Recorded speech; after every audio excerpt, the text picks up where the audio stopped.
Good morning, everyone.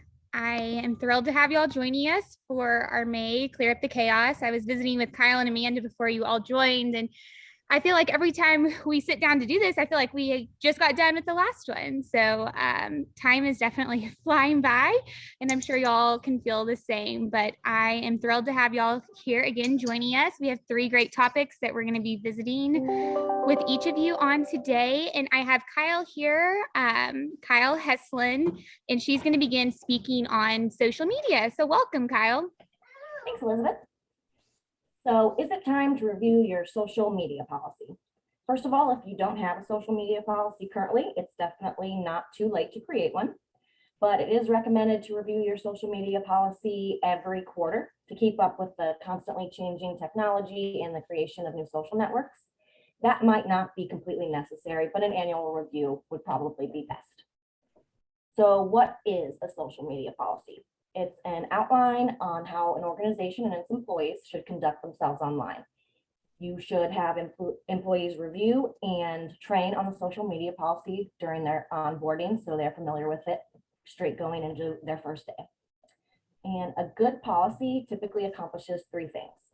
Clearly set expectations, it protects the brand's reputation, and it also increases employee advocacy, which is more and more important right now with the growing social media monitoring all over the news, Elon Musk, Twitter world that we're living in.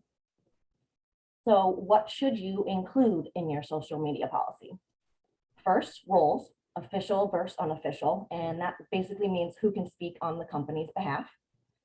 You should also have the acceptable content and conduct that you would expect from your employees.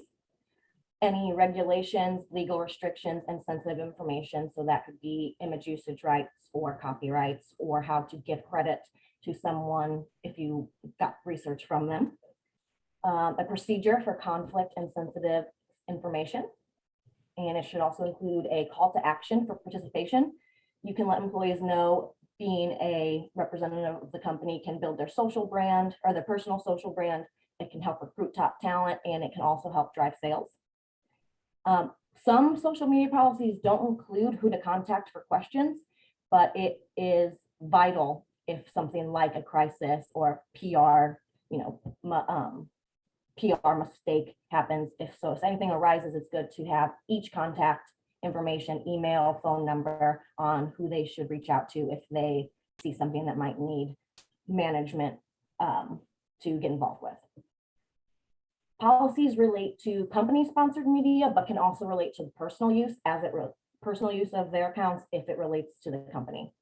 The National Labor Relations Board does not protect companies from, or does not protect employees from certain things. There, of course, you have to worry, or you have to consider free speech, and you also want your employees to be able to express themselves. But there are certain things that it does not protect and can help protect your company. So employees can be disciplined for posts that damage the company's reputation, if it trivializes the company's services or products, revealing trade secrets or financial information, if they post about customers in a negative way, any discriminatory language, or posts not related to working conditions. So that would be if they were ridiculing the way someone looks, speaks, or dresses. A few tips to encourage participation.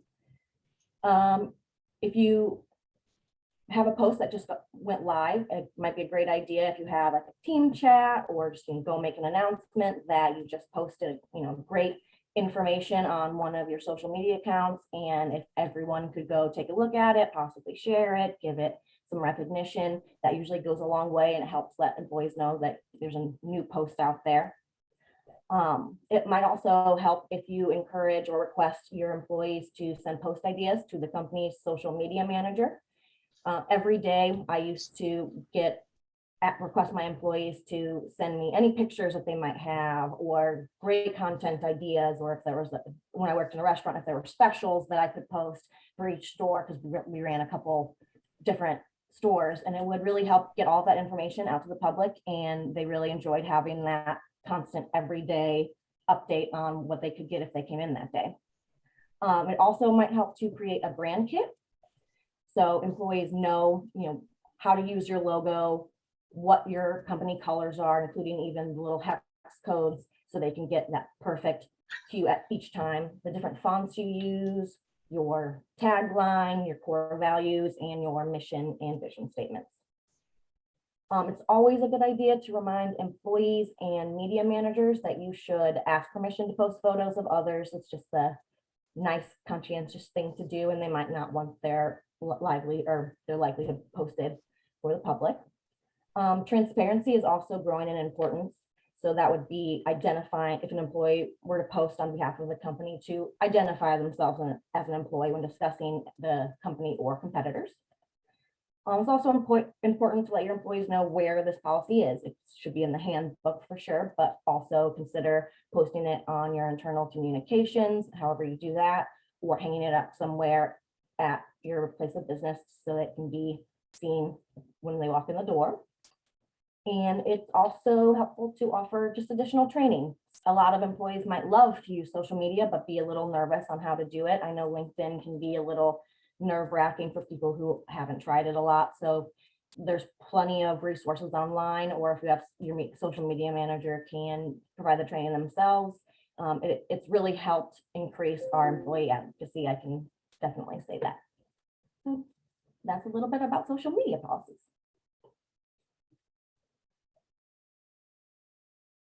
The next topic is strengthening internal relationships. And I can go straight on to that if that's okay with Elizabeth. So in strengthening internal relationships, building strong relationships in the workplace is about creating connections between people. And to strengthen internal relationships, that usually starts with communication. According to research, both managers and employees cite better communication as the top area that they would like to see improved. Providing employees with company updates and frequent feedback helps ensure that all the information they have all the information they need to do their job. And the easiest way to foster that communication is simply to ask people how they work best, or what it looks like when they're stressed, or what type of communication works best for them, whether that's phone, text, email, or video.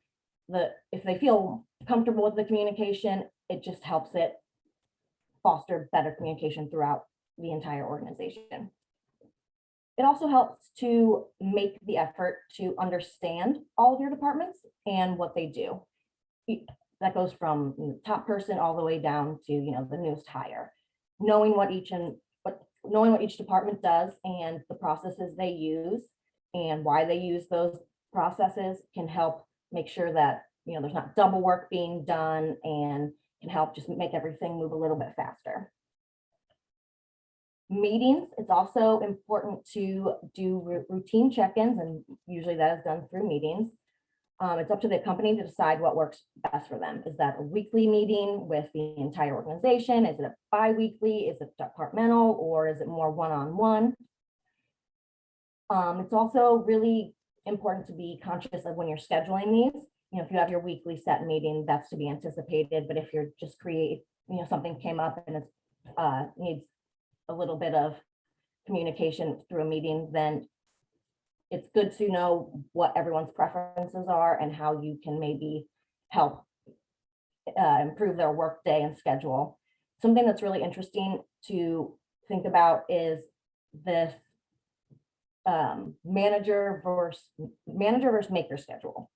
So manager schedule is the leadership, the need to accomplish small tasks and conversations in a day. Usually they have an appointment book, and it's blocked off in 1 to 1 hour, 30-minute segments for each meeting, and has straight list of what to do for the day. And it's usually the more simpler tasks, and just the only thing that's difficult is sometimes finding that available meeting time for their day. But when it comes to maker schedules, those are the employees that need the large chunks of time in order to accomplish breakthroughs or work on complex tasks. So for makers, this can, one meeting can ruin an entire day. So knowing or being conscious of something as simple as when to schedule a meeting can make truly all the difference. So when you take those kinds of things into consideration, it can really help increase communication across the organization. Another tool you could use would be team behavioral tests. These are tests like Myers-Briggs, the 16 personality factor test, the DISC test, Strength Finders. These can help both individuals and teams gain a better understanding of how you operate and what helps set you up for success. It can also explain what motivates a person and what kind of support they might need. And it's also kind of a fun team building activity. Other than communication, another great way to strengthen internal relationships is just, having an environment of trust. So to establish trust is as simple as just following through on your promises. If you have a deadline, meeting that deadline. And if you can't, just making sure you communicate, what the holdup might be. Offering praise and recognition always goes a long way to show people that they're in, that safe environment. Encouraging everyone to refrain from gossip. And it can be as simple as offering help. If you know a great time saver or a trick that helps with your productivity, let people know about it. It can make all the difference in how fast work can get done, and it can save people so much time and frustration. Connecting outside the workplace is another great way to help strengthen employee relationship or internal relationships. It builds camaraderie and support. It can reduce tension and friction.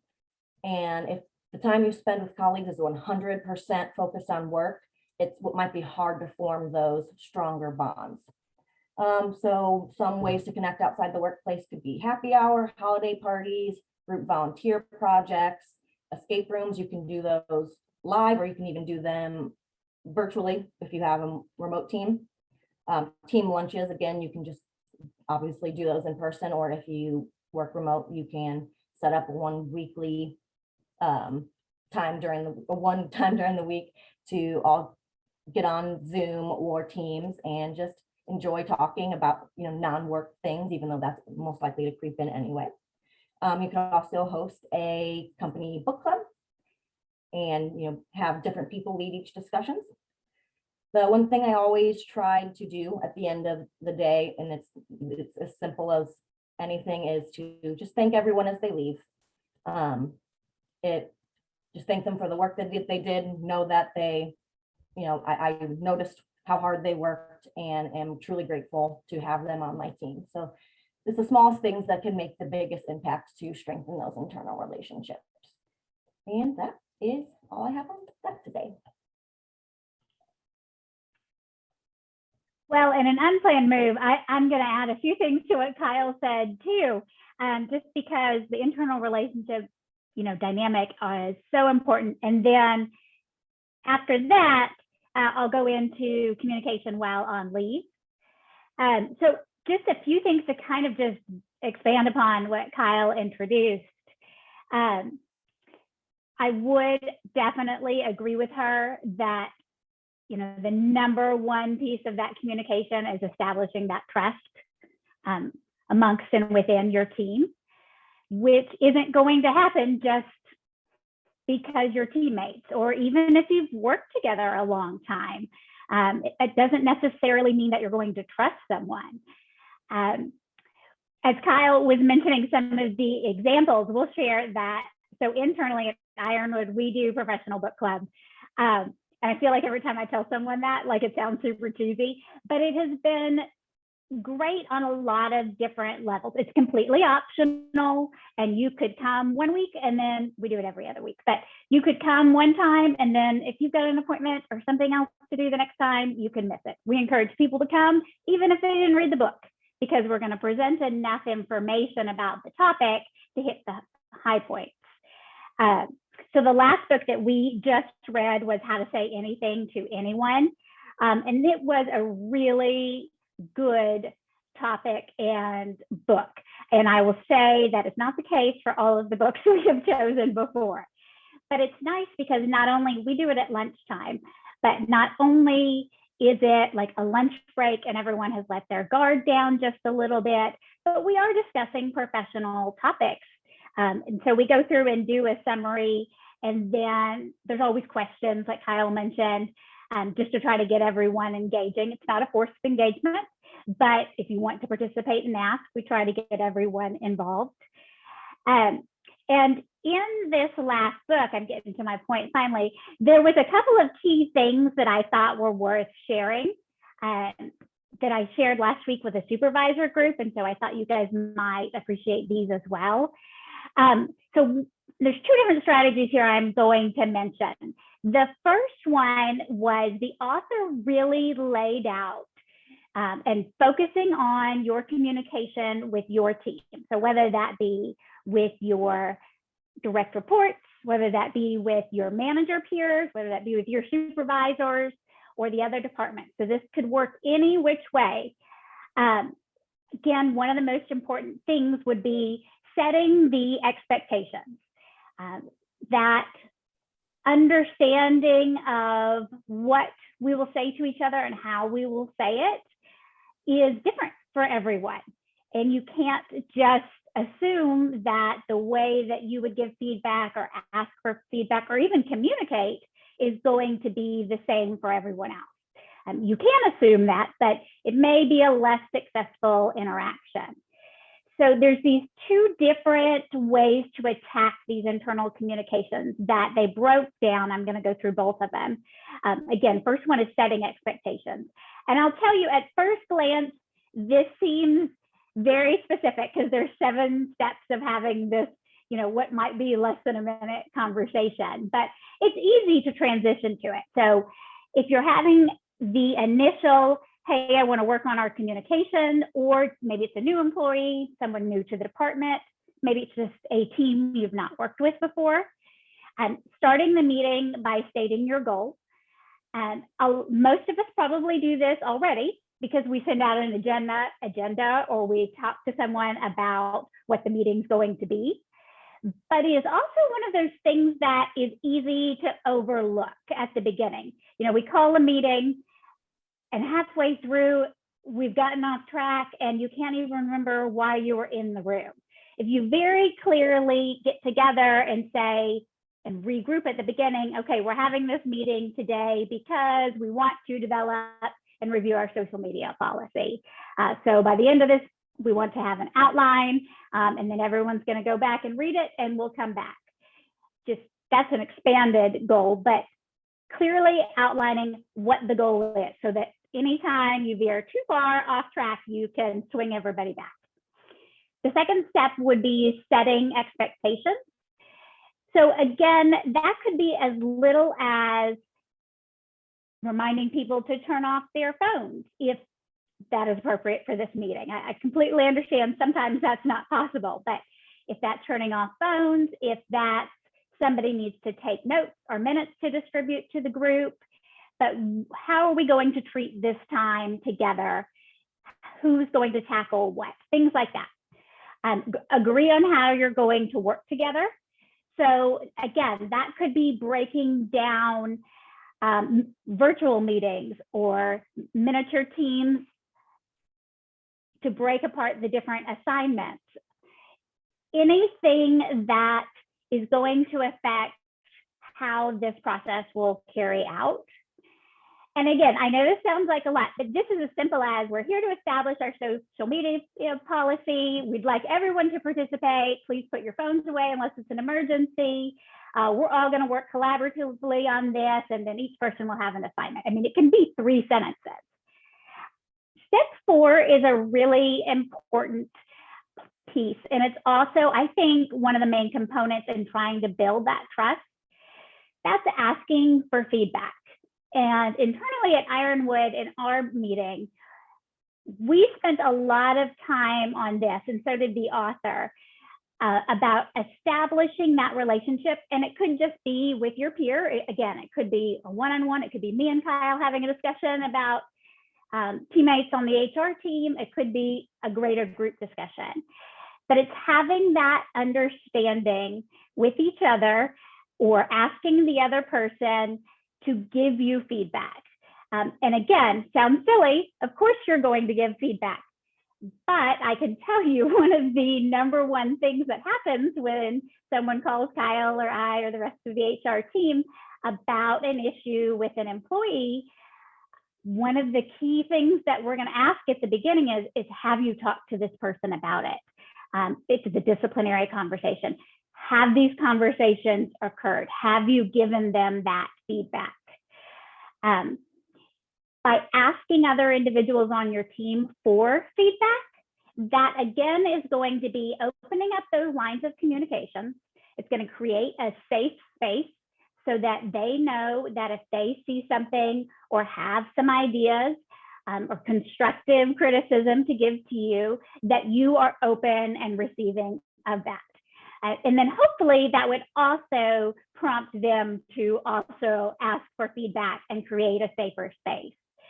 You know, everyone needs that cheerleader, teammate, person within their department or team or company that they can have those sorts of direct conversations. Hey, that maybe didn't come out wrong. Hey, it didn't look like we delivered what we thought we were.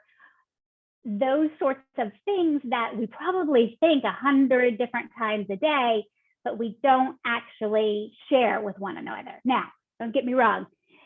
You don't have to share everything. That's not the goal. And you certainly need to be in the frame of mind to share. So maybe it's a thought and you stew on it for a little bit. You make a note and think how you could phrase that to be productive versus focusing necessarily on the criticism. But I wouldn't get so hung up on exactly how it comes out to the degree that you're not being threatening, discriminatory. I'm leaving the extremes out here. The more important thing would be providing the feedback. And you can even say, I don't exactly know how to say this, or I know we talked about providing each other feedback, but I'm a little nervous about saying this. It's okay to be transparent about that.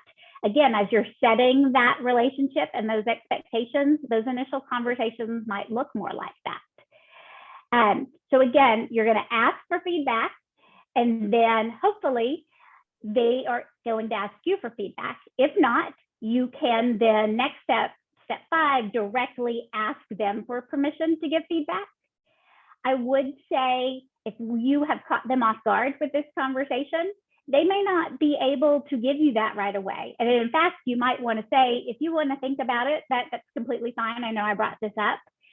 Because if they are truly going to accept and say that they're ready to have feedback, you want that to not just be a, oh, okay, sure, kind of answer. You want them to be ready. You want to build that relationship. And in sharing those, not only those wins, but those places that we can improve upon together, that's how we build trust. That's how we build teams. You know, so often we do a lot of the right things. We have team building activities and we do a lot of the things that Kyle shared as suggestions, but we're doing them for the sake of doing them and not being fully committed in the moment or to the activity. You're multitasking because you've got 100 other things to do. That's another big part, whether it be we do book club meetings. We also just do a lunch. Now, I will say we're a completely virtual environment, so we need these sorts of things to be able to connect to each other on a personal level. But the ask and the commitment at the beginning is, you know, if you're here, you're here. Maybe you can only come to 30 minutes, but that's okay. We're not normally sitting here answering emails, which is really tough for everyone. We're not necessarily on the phone. Now, I will say we have the understanding, because we said it beforehand, if a client's calling, we jump off it and let the team know there's a client calling and come back. But we really dedicate that time to that task, which again, sounds like a major time commitment, but the benefit of doing that is tremendous, because even just in the couple of months that we have been doing this here at Ironwood, we are communicating about work things better. We are giving feedback to one another better, and just overall establishing better relationships with one another, because we've had this opportunity to say, hey, what are you doing this weekend? Those sorts of things that, again, we're all just so busy that sometimes we forget to do or say, oh, I'll do that later, or just think that we did it. I am so guilty of thinking that I've asked that, but then it was like a week ago, the last time I said, hey, how was your weekend? Okay, that makes sense. But hey, how was your day? How was your night? Those sorts of things, because the days just fly by. So hopefully at this point, you've both asked and given permission for feedback, and the other person is either thinking about it or they've given permission.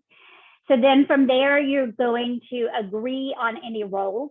This kind of ties back to that step 3, agreeing how you'll work together. So initially, you might have laid an outline at the beginning of the meeting or the interaction about what this might look like. This is really going to be solidifying this. Here are the subcategories, here are the individual assignments, here are the task force or the teams that are going to be working on that. Here's who's in charge. Maybe there's not that many roles, but agreeing on who's going to do what, who's going to lead the meeting. You know, so often we set meetings for a team and no one knows who's really going to jump in and start, or no one knows who's going to record the action items and share with anyone that's not there. Little things like that can have a major impact upon your internal communications, because it's ways to very easily engage in that moment, but take some quick minute notes and have someone pre-assigned beforehand that's going to shoot out the action items afterwards.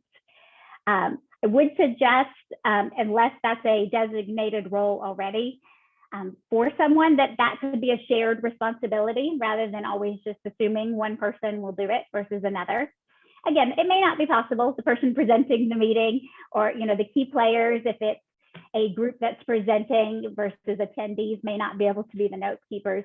But keep it in mind that might be something you might change up. It also then will help that person grow on their communication and their note-taking skills. And then last step of this setting expectations is then just agreeing on the communication process. Where are we going from here? We are going to have a follow-up meeting in 2 weeks. We're going to have a quick phone call. We're going to do the rest of this over email or over chat.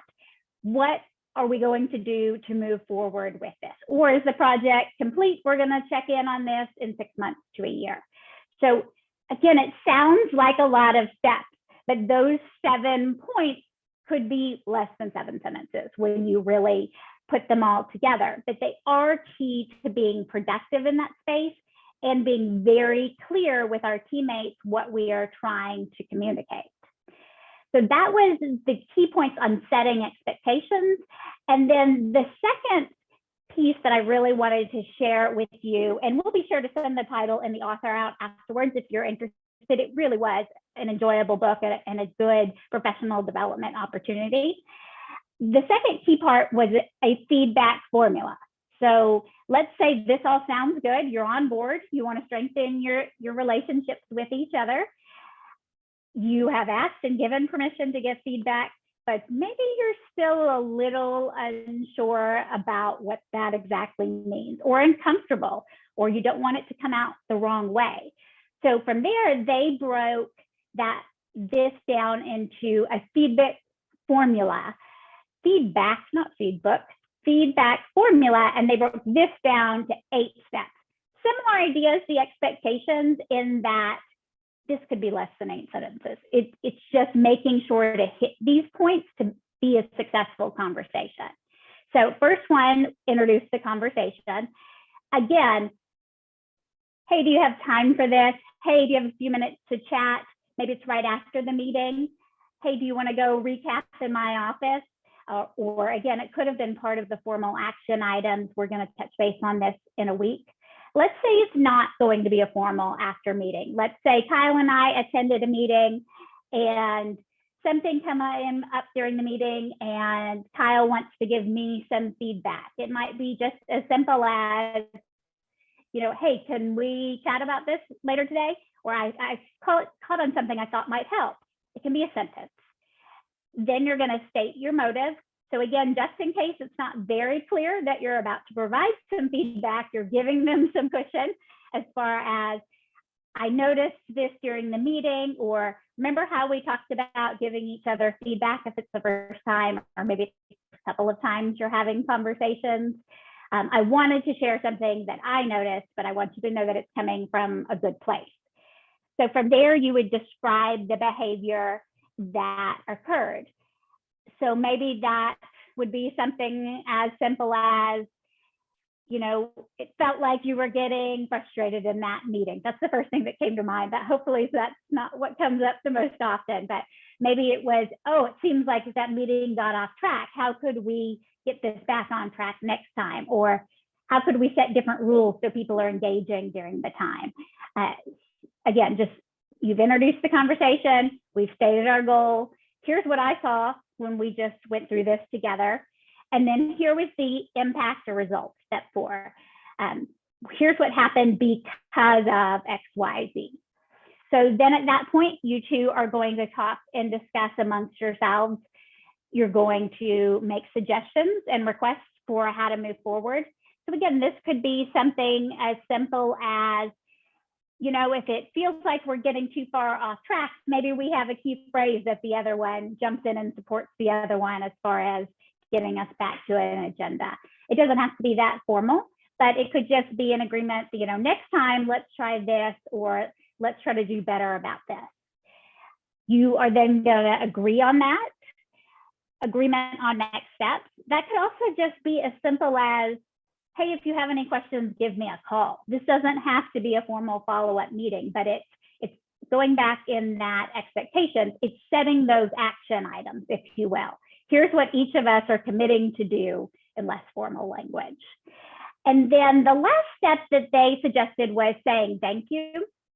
And when I say that, and Kyle mentioned this as well as one of the key parts of building internal relationships, depending on the type of meeting, the exact words thank you might not feel appropriate, but it could be as simple as, I really appreciate your time. I really appreciate you giving that feedback. It could be something to that degree, or this was helpful. I hope we can, you know, move forward in this direction. It doesn't have to be an exact verbatim thank you to have that. So again, that was kind of breaking down the feedback. You introduced, you stated the motive, described what was observed and that impact, talked about it, made suggestions, and then final parts, you made an agreement. And then you closed out the meeting and either thanked each other or said that you appreciated each other. So just some ideas if you want to try to initiate some of the things that Kyle suggested, but you are afraid that it won't give you the intended result. Really doing a little bit of homework and a little bit of background if you view this sort of communication to be something that is either lacking or just maybe it's doing good, but you want it to be doing great. So some things to think about there. And again, if you guys are interested, I'm happy to share the name and title of that book afterwards so that you have that. A couple other things I will just kind of share, and I'm not going to be able to say this right. I can say it right in my head, anecdotally. A quick story about how I've seen this be successful in the past before. And Kyle might have mentioned it. I don't think that I saw it. And we talked about this when I was on site with a client last week too, is huddling. And you see that, I think, a lot more in sales environments have been the teams that I have experienced that most often on. Now, I've seen them everywhere, but that seems to be pretty standard in big sales groups. But little things like huddling. I went through a professional development program. It was one of the ones actually that Kyle mentioned. It was Strength Finders, which it could be any of the personality types, but I went through it with the executive team. And this was, honestly, it was a 2-year process. I learned a ton. I know that's not something everyone can commit to, but it was really helpful. And one of the key suggestions that the facilitator told us about was huddling every day. And we all rolled our eyes and said that we did not have 15 minutes or 30 minutes to do that we talked to each other all day long. And I will tell you that over the course of 6 months, we were not in bad shape before, but over the course of 6 months, our communication turned around and improved so greatly that it was like working on a different team. And we were able to track that because as a part of this process, we were doing engagement surveys every other month. And it was a drastic, like 25% improvement between each other. So Everyone huddles a little bit differently, and there are some specific formulas out there. I don't like to say that you have to do it one way or another. I think you can adapt it to what works for you. But generally, the idea is you're huddling. These are normally stand-up meetings. They could be on the showroom floor. They could be in a hallway. Heck, we used to just walk into somebody's office and stand up. The thought behind standing up is this is not a sit-down meeting. We're not going to end up getting stuck in here for 30 minutes or an hour. This is supposed to be a quick check-in about the day or the last couple of days. Again, just working on that communications. The experience I'm talking about was amongst all of the executives, so all of the department heads. But again, where I've seen it actually in work environments was more amongst internal teams. So the idea is sharing what's going on with you, which again, I know we all feel like we share this all the time, but maybe you told one person, but you didn't tell the other 3 people on the team. It's just so easy to happen. The 3 questions that we chose, and you could choose something entirely different, but the 3 things that we would all come in with, and you know, the attentive, prepared person, perfectionist that I like to be, I always had it like written out on a note card because that's just me. It makes me feel better. And when I get on the spot, sometimes I forget. But we broke it down to what's happening in the next 24 hours. That's important. Now, this wasn't going through every meeting on my calendar. I wouldn't, you know, touch base and tell you every 30-minute phone call that I have scheduled for today, but it was big things. Or it was, I have a lot of the day scheduled. I'm going to be out of pocket. I'm going to be driving to the next location. I'm going to be out half a day for a doctor's appointment. I have a really big client coming in. So if you see me with so-and-so, the key big things that are happening in the next day. Our second point was what's holding us back, or what are our major roadblocks. And I will tell you this, of the 3 things that all were helpful, this was probably the piece where we were most successful, because in sharing what was holding you back, again, we didn't list the 100 things that might have gone wrong that day or since we last met, or the 100 things that, you know, could be going wrong or that you're working on and struggling with. This is normally 2, maybe even 1, 2, or 3 big things. I am not getting this project done because I can't find the answer to this, or I don't have the data I need to be able to make this decision. And why I say it was most impactful for us was because that is where the actual gaps in our communication really shine through. Because more often than I would like to admit, I was coming to the HR department, and it would be something, you know, that a big project that I am working on. Maybe it was preparing reports for the finance committee, or at this job, we had a board, preparing information to get ready for boards, or preparing for a new hire. And I would state that in the meeting. Maybe I was just behind. Maybe I didn't have the numbers that I needed. And again, more times than I'd like to admit, somebody else would pop up and say, oh, we moved that meeting. Or actually, you know, I know we talked about that last week, but I don't actually need that report. Or I don't need a full report. I just need 3 bullet points. It really honed in on where we might have miscommunicated, or it expressed and shared that this is either causing me issues or is causing an issue. And together we were able to help navigate it. Now, I will say in the huddle, you're not necessarily supposed to solve the problem in that moment, because we're trying to keep it to 10 or 15 minutes. But you can say, hey, let's talk after the meeting. Or if it's as simple as, ooh, I know we talked about that, we don't really need it anymore. Quick things you can say, but if you need a set aside meeting, you can do that. But it was so often things where we told one other person, or we told our boss, we told the CEO, and that information didn't get back to the other department. Not because it was anyone's fault or anyone didn't do their job in communicating, just over the course of everything that happens, that didn't get passed along to one another. Or maybe we told somebody on their team and it just didn't make it up to them yet. And then our last question, which was kind of cheesy, but it always ended on a good note, was, you know, what has gone well? And again, this was just a moment to focus on the positive when we're so busy and so overwhelmed. It was a moment to highlight things that we were proud of, whether that be with ourselves, whether it be on our team, or just across the organization. And sometimes it was even things, even external to work. These don't have to go fully into your personal life, but maybe it is just something as I'm really excited about this that's going on in my life right now.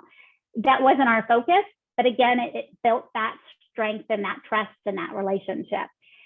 So we really gained a lot from that. We didn't huddle every day. We did Monday, Wednesday, Friday. And again, if somebody was off, they didn't have to come to the huddle.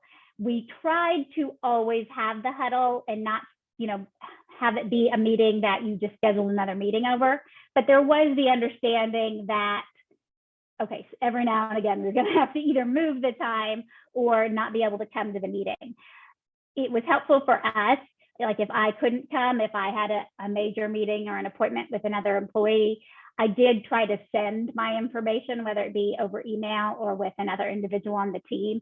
Obviously, it was less detailed, but especially that roadblock and that what's coming up in the next 24 hours, we still wanted that information shared to one another so that we would know how to impact with one another. So again, just a few more examples, just like Kyle provided, of some different ways that you could put those tips into play.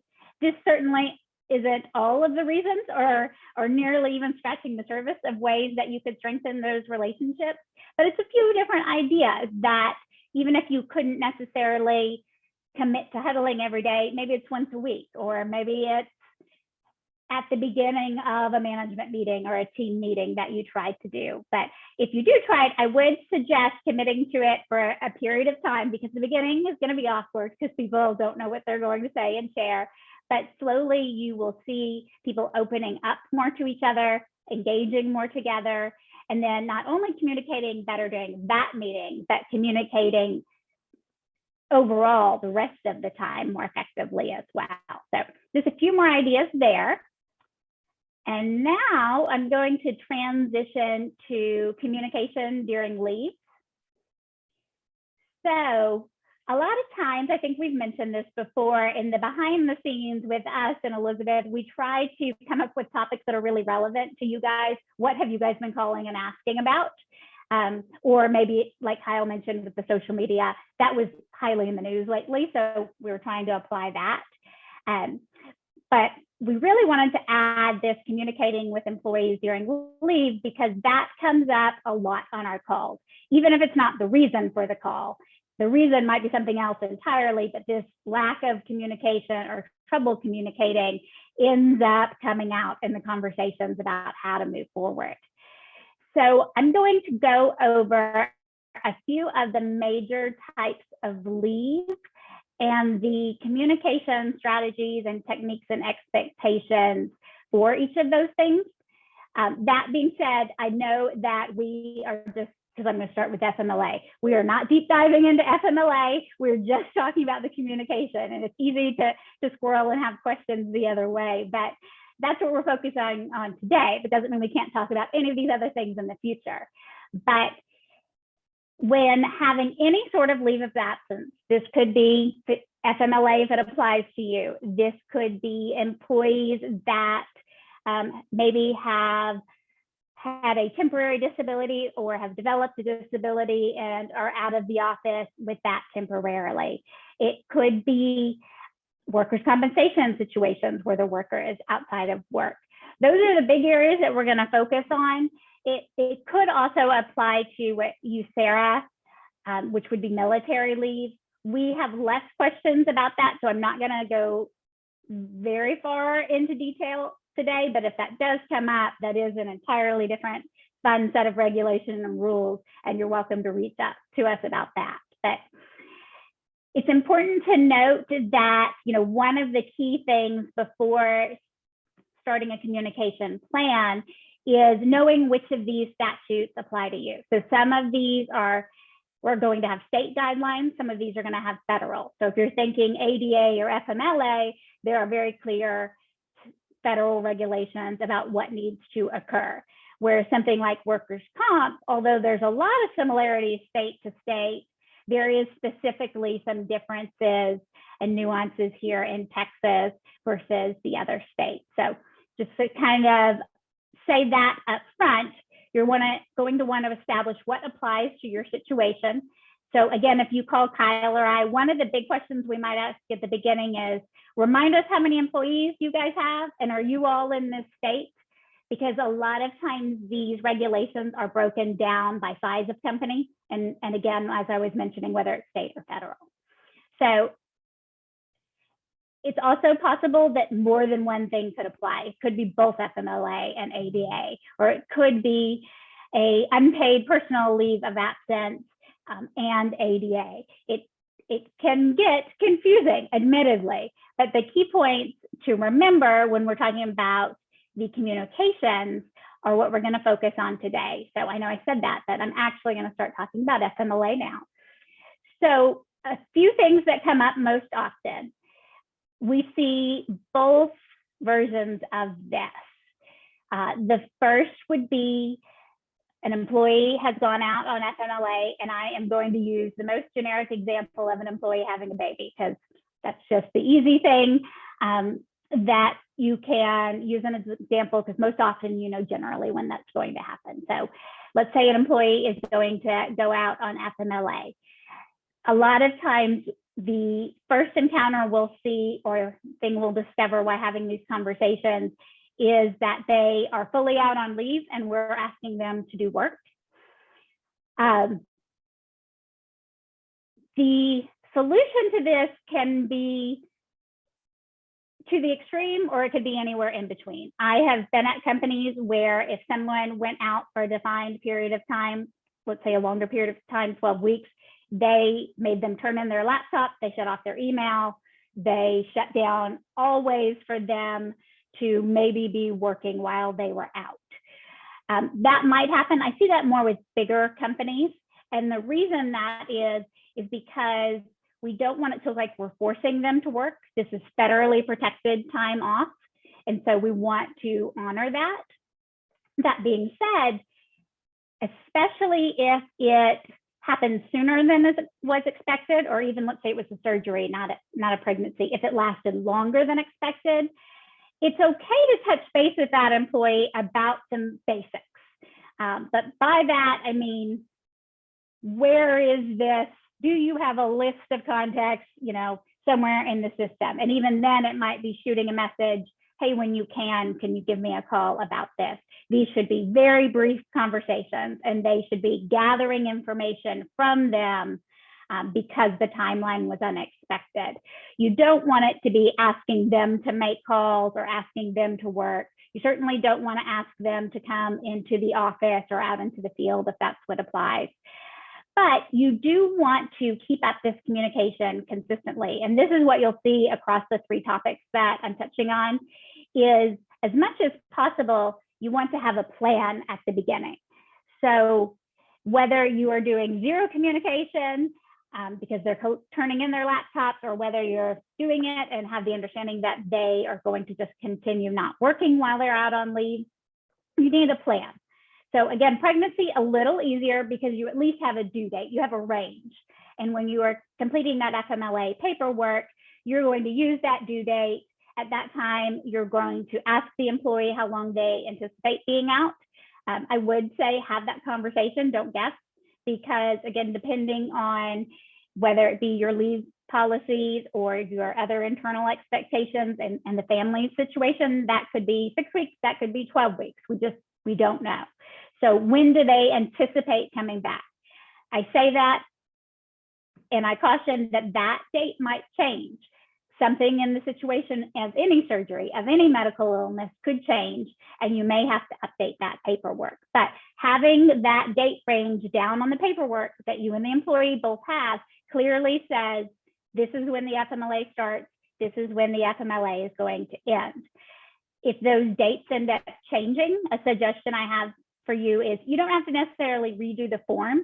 A lot of times we send a pretty short letter or communication just saying, we have updated your FMLA dates and it commenced on this date and it is set to expire on this date.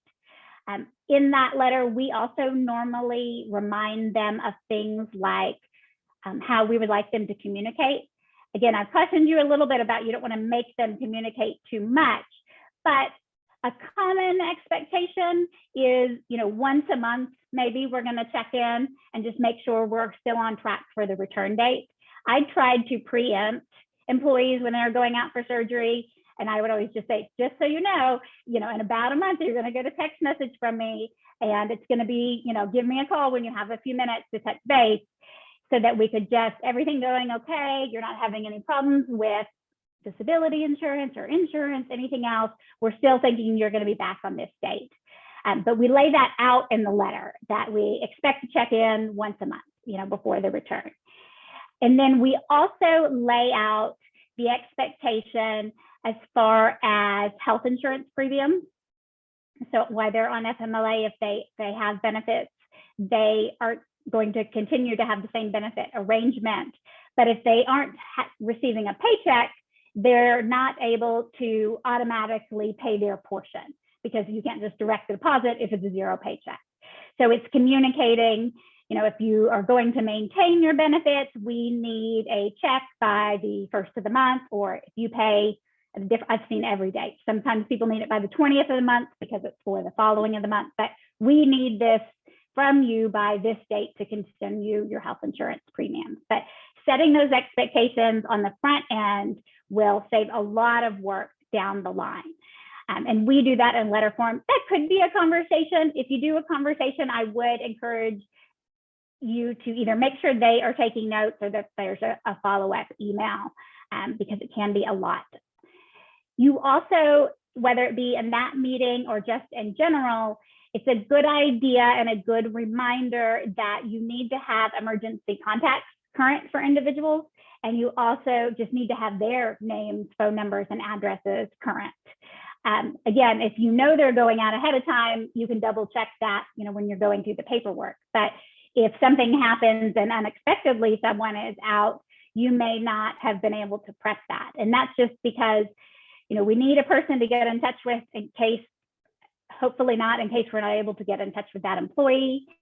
But then we also need to know where to mail any sort of notices or payment coupons. And it's one of those things that's just so easy, to forget to do, because you get direct deposit. So I didn't tell my employer that I moved. But once you have that sort of understanding and you've got that diligence in place, it just, again, makes it easier as you go. So you want to continue to communicate, but not too much, whether on FMLA. You're going to document the process.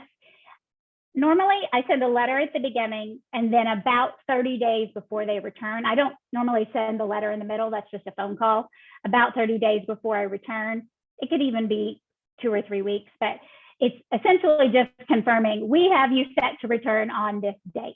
That way, that both parties are aware and understand when the leave is up. And sometimes that might warrant, if leave is up on a Friday, do you want them to come that Friday, or do you want them to come in that Monday? These kind of one-off things. So that's a few ideas for FMLA. And a lot of this is going to overlap to ADA and workers' comp very similarly. But there's just 2 or 3 key distinctions I'm going to highlight.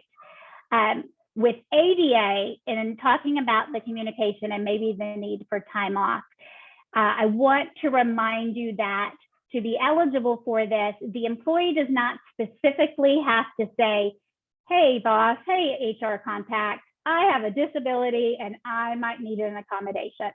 If they allude to these factors, I'm going through some medical issues, I might need some time off, they might not use the language that Kyle or I might use with you over the phone, but that is still them requesting. You have still been made aware of the situation. And from that point, you'd start in the interactive process. And then same idea, if they're going to be out, set a communication expectation for during the leave, and then for what it would look like right before they return. And then last key thing, and this is probably the conversation I have the most to keep in mind about workers' compensation, is a lot of times I will get calls about workers' compensation, and so will Kyle. It's probably the #1 thing we get. Maybe not, at least tied for one, top 3 for sure. We will get calls and the employer will say, I've not heard from this employee in 6 weeks, or I know they had a doctor's appointment 2 weeks ago, but I never got the form. I will remind you that in Texas, there is an equal burden of communication from the employer to the employee to your workers' comp provider. All three of you are going to have to communicate to make this successful. You could even, side note, say the doctor or the medical contact, but most of the time your adjuster is going to handle those sorts of things. So if you know that the employee had an appointment yesterday and you haven't gotten that forms and restrictions, that 073, get on the phone with your adjuster, get on the phone with the employee and ask for copies of it. If you're not getting it from the adjuster, follow up the next day with an email. But you're losing time when you could be getting on a light duty project, which will, over the course of time, cost you less money because you're paying out less through workers' comp. You're losing time. You are not understanding how to move forward or what to expect to move forward because you're waiting on someone to send you something. In an ideal world, should they have sent it to you right after the appointment? Yes, the doctor should have, the adjuster should have, the employer should have, but the responsibility is equally upon the employer to communicate and keep up those communications. So that's just the big key point to remember with workers' comp. And again, I know we hit these pretty high level, but we're always around and able to help with any questions or specific scenarios. But Elizabeth, have we gotten any questions on any of these? I haven't received any questions yet. Feel free to go ahead and send those if you do have any, or if you prefer just to email those directly to myself, I can always get those to Amanda and Kyle. And while we kind of wait to see if any questions do come through, I just want to remind you, if you haven't taken time yet to complete the Ironwood agreement to have access to these lovely ladies and their expertise, please do take a moment to complete that. I just need a couple signatures, super easy, and it's always best to get that in place prior to a crisis happening. Because I have had it where there is a crisis and we're trying to get the paperwork signed, and it's just much smoother to have that in place and taken care of ahead of time. We have received, let's see, one question. Can you share the name of the book that you mentioned? Sure, and I'm typing it in the box too, but it's How to Say Anything to Anyone. Okay. And the author is Sherry Harley. Perfect. And I am typing it right now. And it's not a long read. I think it's about 200 pages, but big margins, big font. It's, a couple of hours, 2 hours tops. And it's also one that's broken out with good and clear sections that you might be able to just jump to one section and that be able to answer the question for the scenario that you're in. Fantastic. Thanks for sharing that, Amanda. We've also gotten a question on where can we go to get information on the best way to set up a social media policy. Is that something that Ironwood might be able to assist with? Do y'all have a sample? What does that look like? Yes, I know we at least have one sample, but I would definitely just encourage you to call or email. One of the extra benefits of Kyle being on the HR team is she is also the head of our marketing. So she has some extra insight.